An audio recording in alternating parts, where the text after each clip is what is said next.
جی السلام علیکم۔ اس وقت جہاں پہ ہمارے ساتھ مجیب قاضی جو کہ تجزیہ نگار ہیں کشمیر ٹی وی اور کے سی ای او،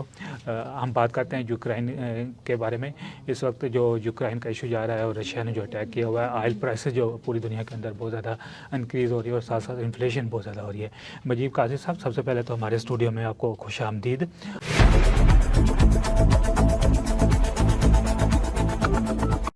اور آپ تھوڑا سا بتائیے گا کہ یہ جو رشیا اور یوکرائن کا ایشو،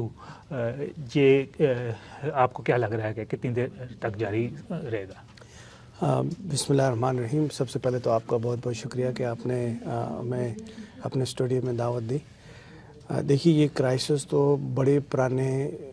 پائپ لائن میں چل رہے تھے۔ رشیا کا یہ کلیم تھا کہ یوکرائن کو نیٹو میں نہیں شامل ہونے چاہیے، اور جو ویسٹرن اور نیٹو پاورز تھیں ان کا یہ بیسیکلی ان کا یہ آبجیکٹیو تھا کہ جتنی زیادہ سے زیادہ رشیا کے قریب والی اسٹیٹس ہیں ان کو نیٹو میں شامل کیا جائے۔ اب نیٹو میں شامل جو لوگ ہوتے ہیں اس کا مطلب یہ ہے کہ وہ کنٹریز رشیا کے بارڈر کے بالکل قریب آ جاتی ہیں، اور رشیا یہ کسی صورت میں نہیں برداشت کر رہا تھا کہ اس کے بالکل بارڈر پہ وہ فورسز آ کے بیٹھ جائیں جو اپنے طور پہ ایک پورے یورپ کو اور ویسٹ کو ریپرزینٹ کرتی ہیں۔ تو ظاہر ہے جی اس کے لیے ساورینٹی کا مسئلہ تھا، اور یہ بڑے زمانے سے چل رہا تھا، اور اس نے کہا تھا کہ دیر از اے تھریش ہولڈ، ایک ریڈ لائن ہے، ہم اس کو نہیں کراس کرنے دیں گے۔ اب جب ایسا نہیں ہو رہا تھا، جب اس نے ریسٹ ایشور کر لیا کہ اب یوکرائن جو ہے وہ نیٹو کا حصہ بننے جا رہا ہے اور ویسٹرن پاورز اس سے بیک نہیں ہو رہی تھی، تو پھر رشیا نے اٹیک کر دیا، جو کہ بہت ہی تشویشناک ہے، بیکاز مجھے نہیں پتا کہ پیوٹن کی کیا کیلکولیشن ہے، کس بیس پہ اس نے یہ اٹیک کیا ہے، لیکن اس کی وجہ سے آپ دیکھ رہے ہیں کہ اب یو ایس نے ایمبارگو لگایا ہے، پہلے ٹریڈ پہ، پھر اس کے بعد اب آئل کے اوپر بھی لگا دیا ہے ایمبارگو۔ اب اس کا جو نقصان ہو رہا ہے وہ یہ ہے کہ آپ دیکھ رہے ہیں کہ ورلڈ وائڈ جو پرائس انفلیشن بڑھتی جا رہی ہے، آئل کی پرائسز بڑھتی جا رہی ہیں۔ اس وقت یو ایس میں، ٹیکسس میں، جہاں پہ جنرلی پرائسز بہت لو ہوتی ہیں، لیکن آج دیکھیں اس وقت اس کا جو سب سے بڑا امپیکٹ یہ پڑ رہا ہے کہ میں نے دیکھا ہے کہ $4-5 پر گیلن اس وقت یو ایس میں ہوئی ہے۔ obviously it will impact the commodity prices, اور بہت جلد آپ دیکھیں گے مہنگائی کی ایک کرائے آؤٹ ہوگی، آلریڈی لوگ پریشان ہیں۔ تو آپ کیا سمجھ رہے ہیں، ہم نے جو لوگ کہہ رہے ہیں کہ $7 پر گیلن بھی گیس جا سکتی ہے امریکہ کے اندر؟ ہائیلی لائکلی کہ پرائس، میں نے تو $10 بھی سنا ہے، تو اس کا آپ ثبوت یہ دیکھ سکتے ہیں کہ آج ہم نے جب گیس اپنی فل کیا تو اٹ واز لائک $4 گیلن، اور اس کا جو امپیکٹ ہے وہ باقی کمانڈیٹیز پہ بھی پڑے گا، باقی چیزیں بھی مہنگی، کیونکہ every thing circles around transportation, اور ٹرانسپورٹیشن میں آپ کو پتہ ہے کہ پیٹرولیم اور آئل جو ہے وہ اس کا یوسیج ہوتا ہے، اور اس کی وجہ سے پرائس بڑھ جاتی ہے۔ جب پرائس بڑھ جاتی ہے تو ایونچولی جو بزنس اونرز ہیں انہوں نے they have to recoup their prices from somewhere, so اس کو کرنے کے لیے ہر چیز کی پرائس مہنگی ہوگی۔ آپ دیکھنا ابھی چند دنوں میں آپ کے بلز کی، آپ کی گیس کی، آپ کی الیکٹرک کی، ہر چیز کی پرائس بڑھنا شروع ہو جائے گی، اور یہ جو پرائس انکریز ہے یہ پوری دنیا کے لیے بڑی تشویشناک ہے۔ تو آپ کیا سمجھتے ہیں، رشیا جو بیک کر لے گا اس پورے کرائسس سے؟ جو ہسٹری بتا رہی ہے کہ رشیا نے جس طرح سیریا کے اندر اور دوسرا جو چیچنیا اور دوسری جتنے بھی جہاں بھی اس نے کیا، ایک کافی لمبا ٹائم دیا، اور اس کی اسٹریٹجی لوگوں کو سمجھ بہت مشکل سے آتی ہے۔ دیکھیے، رشیا چونکہ ایک آٹوکریسی ہے، وہاں پہ ایک ون مین ڈیسیژن میکنگ ایک اتھارٹی ہے۔ اب آئی ایم پریٹی شیور کہ اس کی کیلکولیشن تو کر رکھی ہوں گی، اور اس کیلکولیشن میں ہاؤ لانگ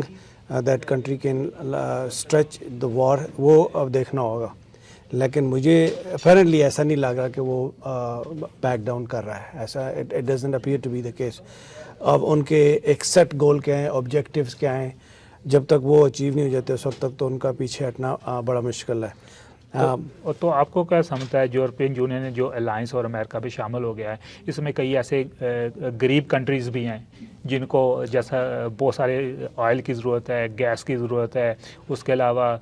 رشیا جو گندم جو ہے دنیا میں سب سے زیادہ ایکسپورٹ کر رہا ہے، اور بہت سارے ممالک جیسے کہ پاکستان بھی ہے، انڈیا بھی ہے، ان کو بھی گندم کی ضرورت پڑتی رہتی ہے۔ تو اگر یہ سلسلہ جاری و ساری رہتا ہے کافی دیر، تو آپ کو کیا لگتا ہے کہ یہ الائنس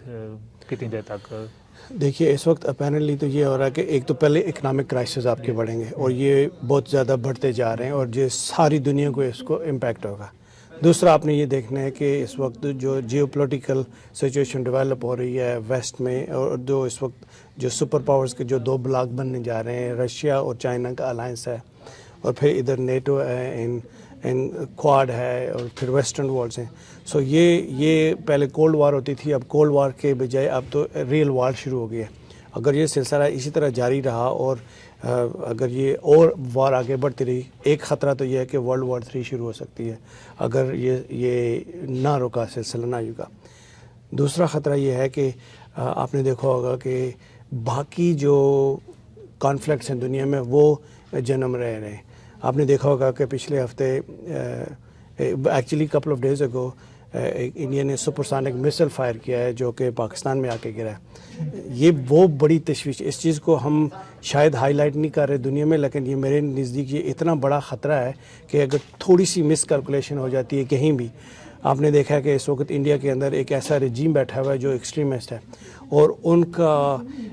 یہ کلیم کرنا کہ ہم we were having a test trial, اور ساتھ میں انہوں نے دوسری کنٹری کے اندر ایک میسل فائر کر دیا, اور اسی طریقے سے اگر پاکستان سے کوئی کر دیتا ہے وہاں سے, so both countries are nuclear flash point. تو یہ بڑھ سکتی ہے, یہ سچویشن ایسکلیٹ ہو سکتی ہے. اور یہ جو مسل پاکستان میں آیا ہے, I think the world has to take it very very seriously. اور آپ کو کیا لگ نہیں رہا کہ انڈیا نے پاکستان کا جو ایئر ڈیفنس سسٹم تھا, جو ریڈار سسٹم تھا, اس کو ڈیٹیکٹ کرنے کے لیے بھی چیک کیا ہو کہ کیا ڈیٹیکشن ہوتی ہے یا نہیں؟ آئی ایم پریٹی شیور کہ that is the motivation behind it, کیونکہ وہ آبویسلی ان کی اپنی ایک وار اسٹریٹجی ہے, وہ چیک کرنا چاہ رہے ہیں کہ پاکستان کے پاس کیا ایسا میکینزم, ایسی ٹیکنالوجی ہے جو ان کے سپرسونک میسل کو ڈیٹیکٹ کر سکتی ہے. نہیں تو اپیرنٹلی ایسا تو لگا ہے کہ ایسا نہیں ہوا, حالانکہ جو اگر آپ پریس کانفرنس دیکھیں ISPR کی, وہ کہتے ہیں کہ we were monitoring it from the time it took off all the way when it landed at Mianchannu in Pakistan. لیکن مجھے یہ سمجھ بات نہیں آ رہی کہ آپ اس کو ٹریک کر رہے تھے تو the moment it violated the air آپ کے جو ایئر ڈیفنس آپ کا اس نے بریچ کیا تو آپ نے اس کو مار کیوں نہیں کرایا؟ سو یہ بات تھوڑی سی پزلنگ ہے ہمارے لیے اور کنسرن بھی ہے. تو اسی طرح کیا آپ نہیں سمجھتے کہ رشیا بھی جو ہے نا اپنا ایئر ڈیفنس سسٹم اور دوسری چیزیں ٹیسٹنگ کر رہا ہے, اور جیسا کہ اب وہ ویسٹ سائڈ پہ چلا گیا ہے, پولینڈ کی سائڈ پہ جا کے اس نے اٹیک کیا ہے, تو اس کے پاس اگر آپ دیکھیں اس کے پاس میزائل بھی زیادہ ہیں, اس کے پاس جو تباہ کن ہتھیار بھی زیادہ ہیں. اگر کچھ چھوٹا سا بھی مس کیلکولیشن ہوتی ہے تو یہ بہت زیادہ ڈینجرس ہو سکتا ہے. بالکل بہت بڑا ڈینجرس ہو سکتا ہے. تو اس میں سب سے امپورٹنٹ رول US کو چاہیے کہ وہ اپنا رول پلے کرے, نیٹو کو چاہیے کہ وہ اپنا رول پلے کرے, اور باقی بھی جتنی بھی کنٹریز آف انفلوئنس ہیں ان کو اپنا رول پلے کرے, اور اس کانفلکٹ کو جتنا جلدی سے جلدی ہو سکے اس کو روکے, اس کو آگے ایسکلیٹ نہ ہونے دے, اس کو پھیلایا نہ جائے. کیونکہ کہتے ہیں نا کہ وار سٹارٹ کرنا بڑا آسان لیکن ختم کرنا بڑا مشکل ہوتا ہے. سم ٹائم آپ چاہتے بھی ہیں کہ ہماری وار ختم ہو جائے لیکن وہ نہیں روک سکتی. سو اس لیے this is the time for the world to step up and have some measures been taken in a way کہ it should be stopped, otherwise this will go miscalculated. جیسا کہ آپ کا جو ہے نا ایک پیس آرگنائزیشن سے تعلق بھی ہے, تو کیا اس طرح بہت ہی پنچنگ ریمارکس سپر پاور کو دیتے ہوئے ایک دوسرے کے بارے میں کیا کوئی اس طرح کا کوئی ریزولیشن جو پیس کی طرف لے کے جائے آپ کے ساتھ؟ بالکل, دیکھیے ہم تو پیس لونگ لوگ ہیں اور ہم چاہتے ہیں کہ دنیا میں پیس ہو, امن ہو, اور کہیں بھی کانفلکٹ نہ ہو. کانفلکٹ کین اونلی برنگ ڈسٹرکشنس, اور اگر ڈسٹرکشن کو ختم کرنا ہے تو اس کا بہترین طریقہ ڈائلاگ ہے. ہمارے پاس ایک پلیٹ فارم ہے, ایک فورم ہے UNO کی شیپ میں, ساری دنیا کو وہاں پہ جمع کر کے وہاں پہ بات ڈائلاگ ہو کے اور اس چیز کو سیٹل کیا جا سکتا ہے. لیکن unfortunately it has become so polarise کہ ہر کنٹری اپنے اپنے انفلوئنس کے لیے اس کو یوٹیلائز کرتی ہے. تو جو اس وقت سافٹ کنٹریز ہیں جن کا رشیا کے ساتھ تھوڑا سا انڈرسٹینڈنگ بہتر ہے, کیا سپر پاورز کو نہیں چاہیے ان کو ایک پلیٹ فارم پہ لے کے آئیں اور کسی طریقے سے رشین پریزیڈنٹ جو ہے ان کو مولڈ کریں؟ دیکھیے وہ تو اسی صورت میں ہو سکتا ہے کہ جب آپ کی انٹینشن کلیئر ہو کہ آپ ان کے ساتھ جینوئنلی بات کرنا چاہ رہے ہیں. آپ ایک طرف ان کو میسج بھیجتے ہیں کہ آپ نے بات کرنی ہے, دوسری طرف ان کو ٹیز کرتے ہیں, پھر ان کو on top of that threat بھی کرتے ہیں, پھر آپ امبارگو بھی لگاتے ہیں, پھر آپ ان پہ اوپر ریسٹرکشن بھی لگاتے ہیں. اگر آپ نے ڈائلاگ کرنا ہے, اگر آپ نے بات کرنی ہے, آپ نے اس چیز کو سیٹل کرنا ہے, تو اس کے لیے آپ کو انوائرمنٹ بحال کرنا پڑے گا. اور اس میں آپ نے بالکل درست فرمایا کہ جو بھی کنٹریز اینڈ انفلوئنس ہیں,